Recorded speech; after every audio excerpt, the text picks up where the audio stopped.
Okay, Chapter 2, Part 2. So now we're moving on to dealing with the pH of a solution. So pH refers to how acidic or how basic something is. And so it's measured by how many hydrogen ions are in that solution. So with your acids and bases, what defines them, something that is an acid is a proton donor into a solution.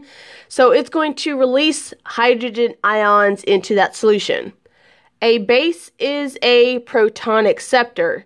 So it's going to accept your hydrogen ions, and sometimes it can also release your hydroxide ions.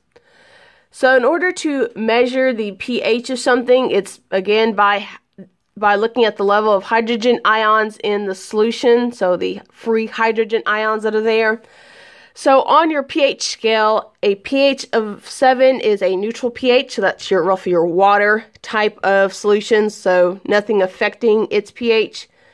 A pH number that's less than 7 is what's considered a acidic solution, so in that solution there's more hydrogen ions than there are hydroxide ions. For a pH that is greater than 7, it's considered a basic solution, so it has the chemicals in it that will accept protons, and so in that solution you have more hydroxide ions, and so then your hydrogen ions, and therefore those hydroxide ions that are free will freely accept those hydrogen ions.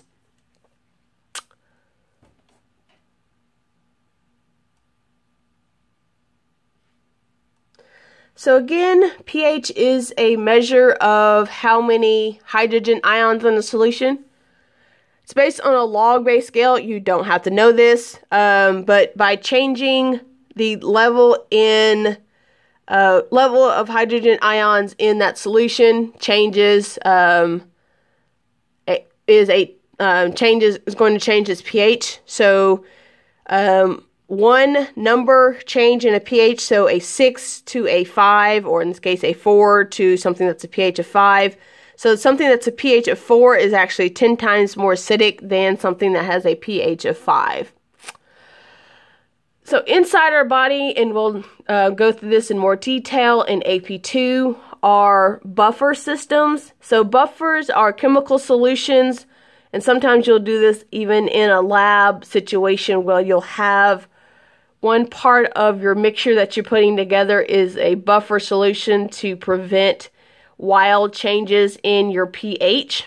So they resist changes in pH, so no matter what else you're adding to that solution, there's weak acids and weak bases that are there to help convert and maintain the particular pH of that solution. So keeps that pH measurement from fluctuating greatly in that solution. So here is our pH scale with different representations of items that have different pHs. So here in our middle is our neutral water, and then on this side is our acidic items, so becoming more increasingly acidic here as that pH number drops, and then becoming more increasingly basic on this side as that pH number increases. So most acidic is our hydrochloric acid, so our stomach acid inside of our stomach to help break down our foods. Lemon juice, very acidic, wine being less so, and then a lot of our foods I eat are slightly acidic, but under neutral, so below neutral pH, except for egg whites. And then on this side are a lot of your cleaners. So a lot of what your cleaners work as is because they will help break down your more organic molecules that are slightly acidic, so that reaction between the base and the acid will help to break that acid apart, so whatever food residue is on there, and help to break it apart and clean it off that surface. Now we'll move on to our chemical reactions. So there's different classes of chemical reactions, and the purpose of a chemical reaction is to cause a bond or to break a bond between two different molecules or atoms. So to represent what's going on in a chemical reaction, it's through a chemical equation where your reactants are on the left, and then there's an arrow showing what direction this equation is going in with your products on the right. Now, some chemical equations can go back and forth.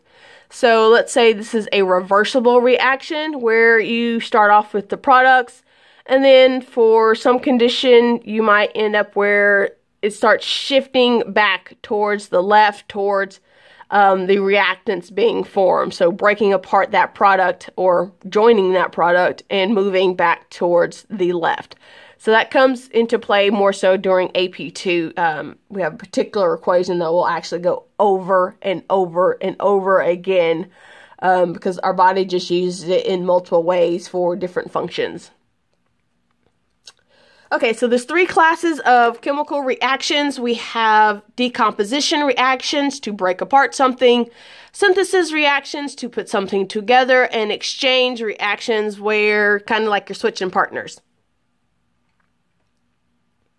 So here's our first one, our decomposition reaction, where we start off with some kind of larger molecule, and that larger molecule is breaking down into smaller ones. So here's our chemical equation, where our molecule made up of these A and B components, and then showing our shift in our reaction, where those A and B components are broken up into their separate molecules for A plus B.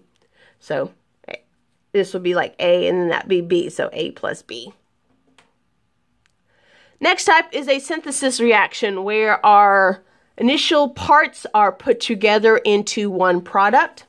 So here's our parts, arrow showing the direction of this equation, and then ending up with a final product of the different parts being put together. So in, I believe it's next chapter, we'll talk about making proteins.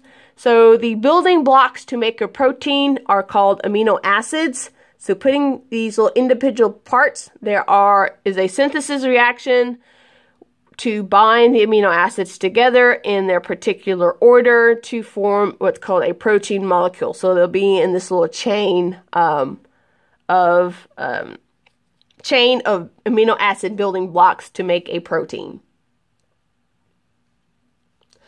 So our last example is the exchange reaction, where we have two different starting larger molecules. Then those molecules will bind together into one very large molecule, and then the partners switch places with each other. So we go from an AB molecule to a C one, and a CD molecule to a BD one. So here in a little picture, our initial start reactants combining into our one larger molecule, and then again our arrow going this direction. Then that molecule is broken apart, so C is now with A, and D is now with B.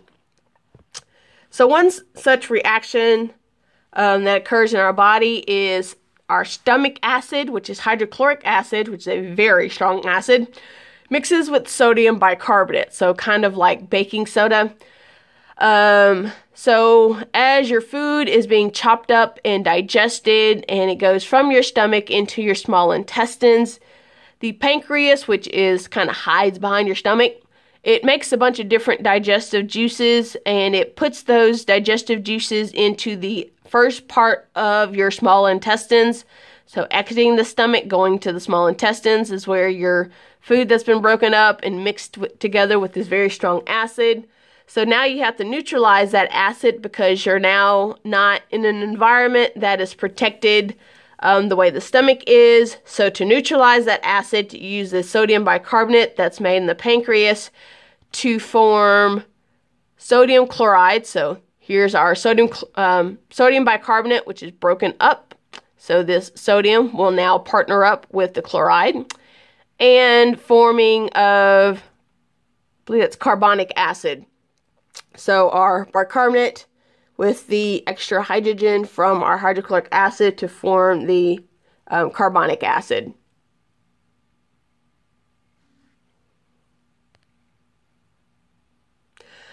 So I mentioned this earlier, but some reactions can go in either direction, and it's shown in the reaction equation with a double-headed arrow, so two arrows showing the direction that it can go. So this reaction equation here is actually very important in the respiratory, urinary, and digestive systems. So when we cover those in AP2, you will see this reaction over and over and over again. So it's carbon dioxide plus water makes carbonic acid. Then that carbonic acid can then ionize into bicarbonate and a free hydrogen ion. So depending on what is needed from this equation can help to shift that equation in a particular direction.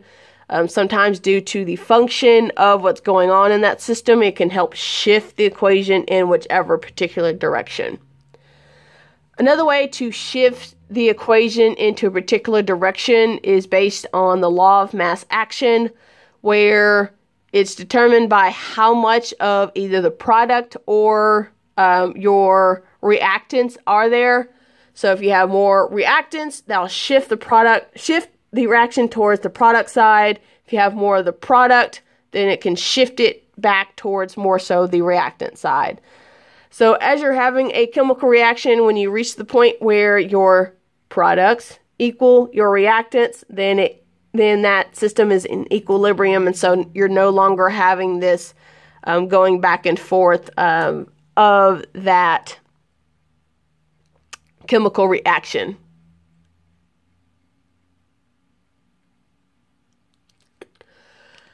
So when you're looking at your chemical reactions, sometimes they can be very slow. Sometimes they can get a little help. So going back to this reaction here, one thing that can help this reaction go from the carbon dioxide and water to your carbonic acid is an enzyme that is located in, for example, like your red blood cells, to help move carbon dioxide that's taken up from your tissues, taking them into your red blood cells into this format, so that helps with your carbon dioxide transport through the blood and getting it to your lungs, where this reaction goes in this direction, so that you can get rid of that carbon dioxide gas. So other thing that can affect the reaction rate or how fast your chemical reaction is going to go is if the reactants are more concentrated. So in your solution, they're closer together because they're more concentrated and more likely will bump up against each other and therefore forming your product.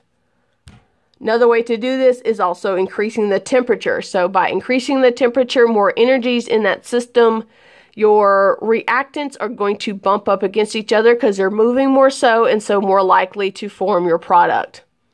And the last one is if there's a catalyst present, so for example like an enzyme, which help to make the reaction go by forming a scaffold or like a kind of like a cage to hold the reactions close enough to help the reaction to go.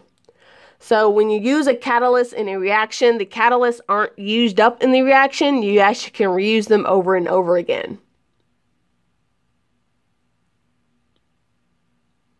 So all the chemical reactions in the body, what's called your metabolism.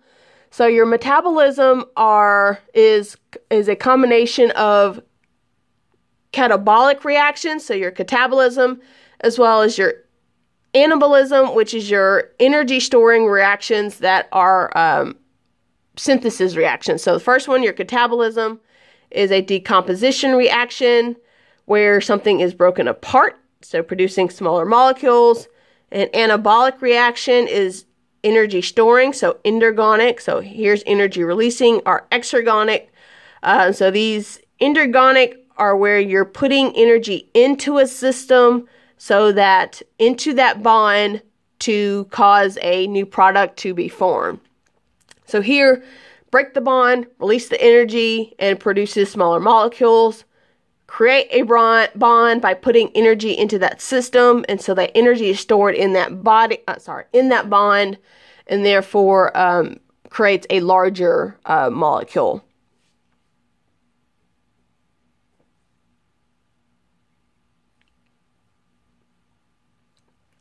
Next type of reactions are your oxidation reduction reactions. So when a molecule gives up an electron, it is oxidized, and when a molecule receives those electrons, it is reduced. So this happens at the same time. So the one that's accepting the molecule is called your oxidizing agent. So it oxidizes the one that's giving up the electrons, which are now oxidized. And then the reducing agent is the one, so this oxidized molecule is now the reducing agent because it's giving up its electrons and therefore reducing the one that accepts the electrons. So here's a clear picture. So this one is oxidized. It's giving up its electrons on something that is reduced. So we'll see this in the, what is that thing? For AP2, where in your electron transport chain in your mitochondria, where each little part of that chain, where you're moving electrons along the chain, the first one is oxidized, and therefore it's the reducing agent. This one is reduced, and therefore it's the oxidizing agent because it oxidizes the first one, so it receives those electrons. So sometimes you'll also see this being called a redox reaction because it's just a short way of saying oxidation reduction reaction. Again, this happens at the same time.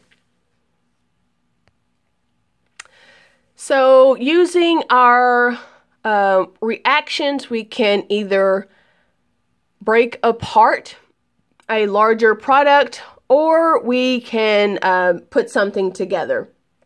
So this first slide talking about a dehydration synthesis, so something's being dehydrated, then water is being removed from that system. So just like when you're dehydrating fruit to dry it out so that you can take it like hiking or something like that, you're removing the water out of it and drying it out.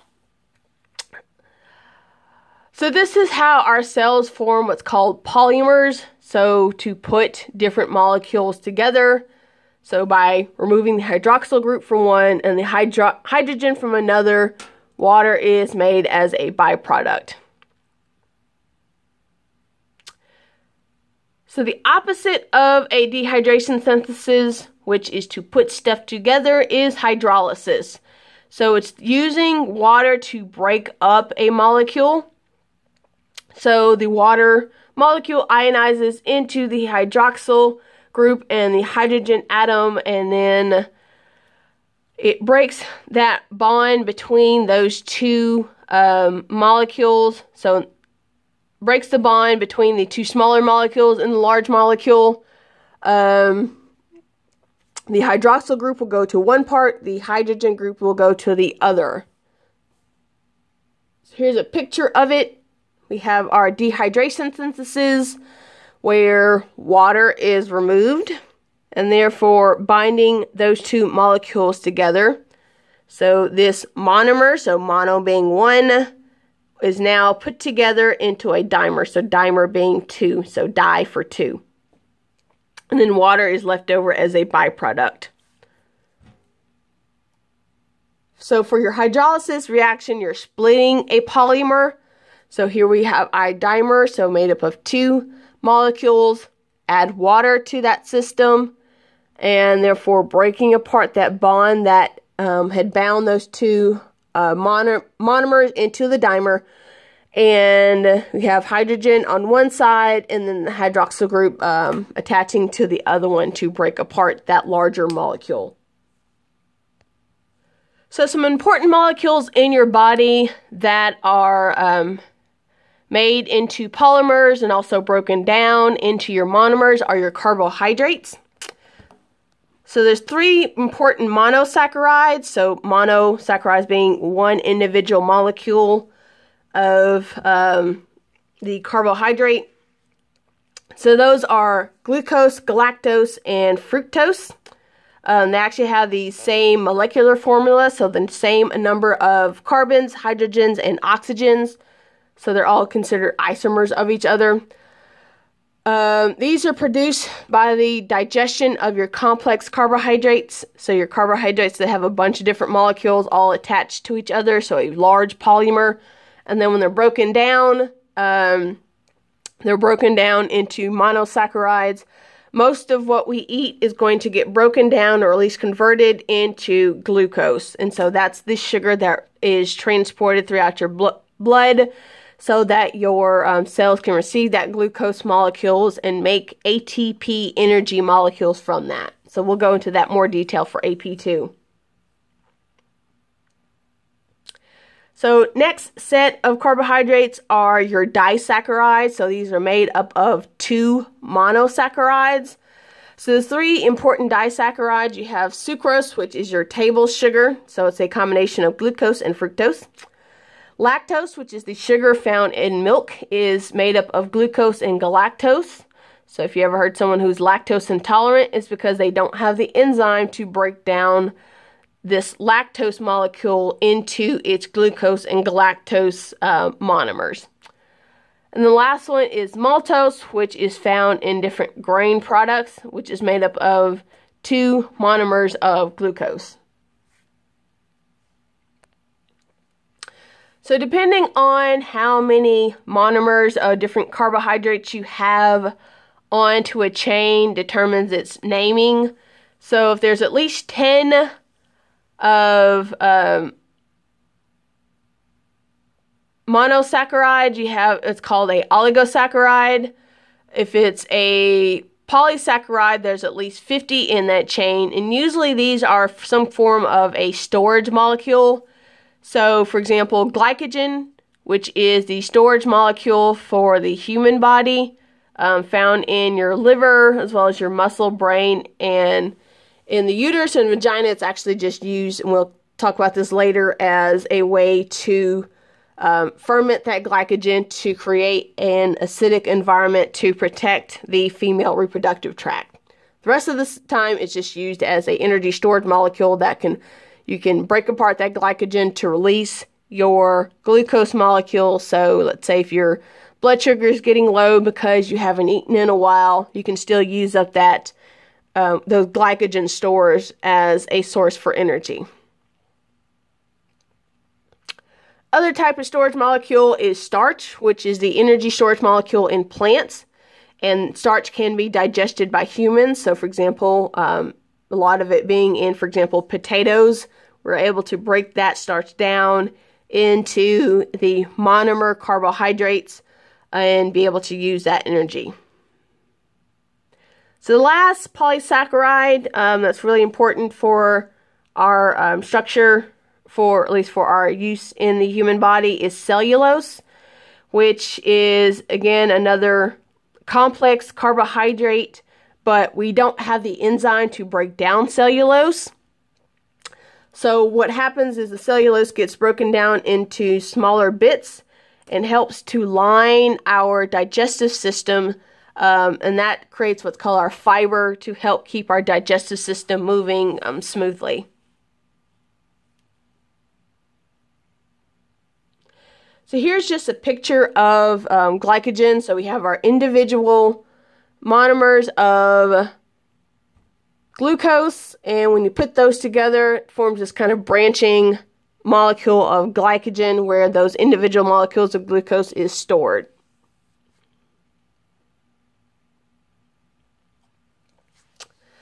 So carbohydrates are usually used as an energy source, but they also can have other functions, and we'll cover this more so in the next chapter, where the carbohydrate chains are either bound to a lipid or a protein, so forming a conjugated carbohydrate. So here we have glyco, so a chain of your carbohydrates attached to a lipid. So this actually make up the external surface of your cells. So it helps your cells identify itself from foreign invaders. Also can be attached to proteins. So our glycoproteins, again, on our external surface of the cells. So helping our cells to identify itself from a pathogen or some kind of predator that's trying to infect the body. And the last one are proteoglycans, so protein, and then here's our glyco part here. It's more carbohydrate than protein. It makes up different gels that hold our cells and tissues together in the umbilical cord as well as in the eye. So you might not really see this too much when we actually dissect an eye. It might just be more so filled with the preservative. But usually inside the eye, the jelly that's on the inside of it is also made up of proteoglycans. And then to help with lubricating your joints as well as giving cartilage its texture is another role for proteoglycans. Okay, so I'm actually going to stop here and come back with a part 3. I'm looking at my timing.